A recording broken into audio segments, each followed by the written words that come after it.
Hello everyone, here is my video explanation of my final project, the basics of blended and online learning for higher education. What I've done for this project is created a curriculum for educators. I really wanted to be able to get in and make something practical and something that I would want to use in the future. Some of the reasons I did this is because I really have a passion for online education. Being able to have students all over the globe learn and to really understand things is something that's really cool to me, that we have this technology, that we can go into all these different places, and yeah, you can be anywhere in the world and yet still have the same quality of an education as someone sitting in the classroom can. I also really have a desire that educators who use online and blended learning tools are competent in them. When I was in my undergrad, the school that I was at was just starting to use blended learning. And so one of the professors that I had was required to do this. And so we had 2 days of normal class. And then on the third day, she created a blended learning class. However, her blended learning assignments were typically her talking over a PowerPoint for 45 to 50 minutes and then having assignments beyond that.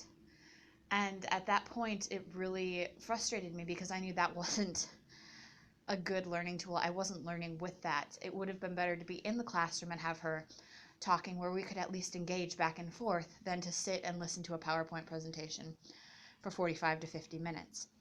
And really at that point, it kind of sparked in me the desire to help educators and to help teachers and professors who are in these situations to create good learning environments for their students.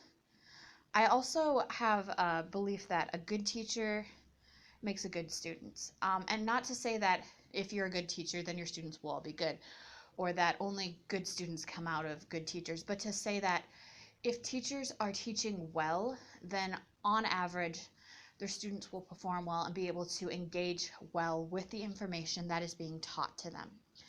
And so I really want to be able to help make good teachers so that the students who they are working with can engage with them and can grow with them and can really grasp the information the teacher is trying to get across. So what I've created is an 8-week course outline.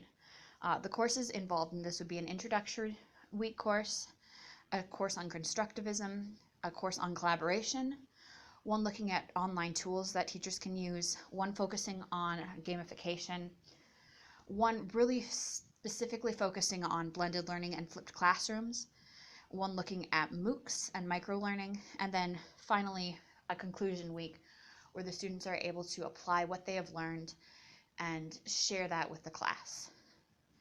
For this assignment, I have created a complete unit looking at constructivism. The layout of my lessons would come into 4 parts. When I was in my undergrad, one of the teaching tools that we used was something called Hook, Book, Look, Took. And so in that, looking at a hook to get the students interested, the book or the girth of the information, looking at it, and then taking something away from it. And so I've kind of revised that for this, and instead I've called it Watch, Engage, Examine, and Respond.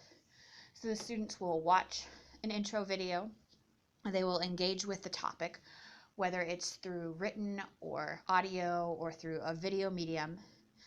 Then in Examine, they will take a look at something that is being talked about and something that's being worked with, and to really examine what it is from a perspective of someone who's using it, but not necessarily applying it to their own classroom, but to really have an educational and strong perspective on what they're learning, and then to respond and look at the things that they have learned and the information they have and can apply it then to their lives and to the classroom situations that they're in.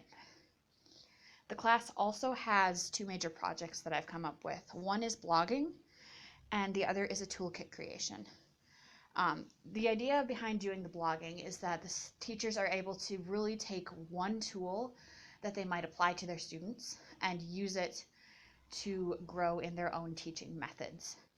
The toolkit creation is a project where every week the teachers will be taking something from the lesson, whether it's an app or a video or a theory, and they'll be able to take it and build into their own little toolkit, so that even if they get nothing else out of the course, by the end, they'll have 6 to 8 to 10 resources that they can say, okay, here are some things that I have, here are some things that I want to use, and here's how I'm going to do that.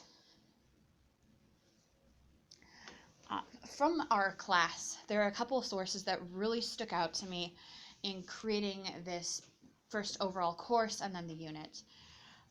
Really, the blended book, looking at the classroom hybrids and the classroom layouts, was really something that inspired me when looking at creating a lesson on blended and flipped classrooms.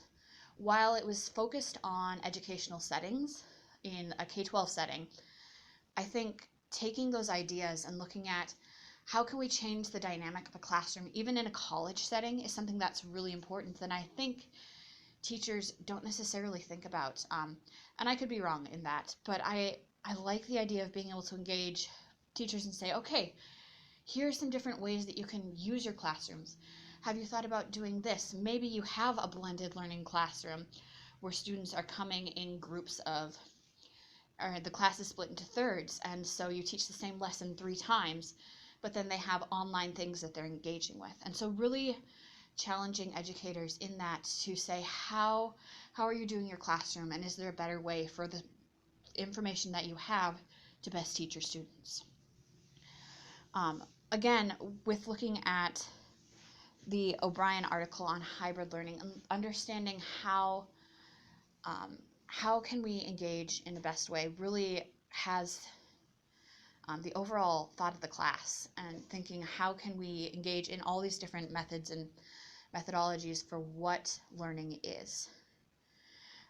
The Halleck and Lee article on blogging is really what inspired me to do the blogging assignment, and to allow these educators to see firsthand what the impact of that is and how it can change the way they interact with their students and they help their students to learn. Sessions 5 and 8 were really the inspiration for having a lesson on audiovisual and online tools. Being able to look at how can we use podcasts, how can we use video, how can we use all these different pieces in our assignments, so that students are best able to learn with these things that they interact with on a daily basis. And finally, just the layout of class and how it really flowed inspired me with how I laid out the class for this. Just being able to have a simple design that was yet effective in the way that everything was laid out. And that's it. Thank you for listening. That is my assignment for this course.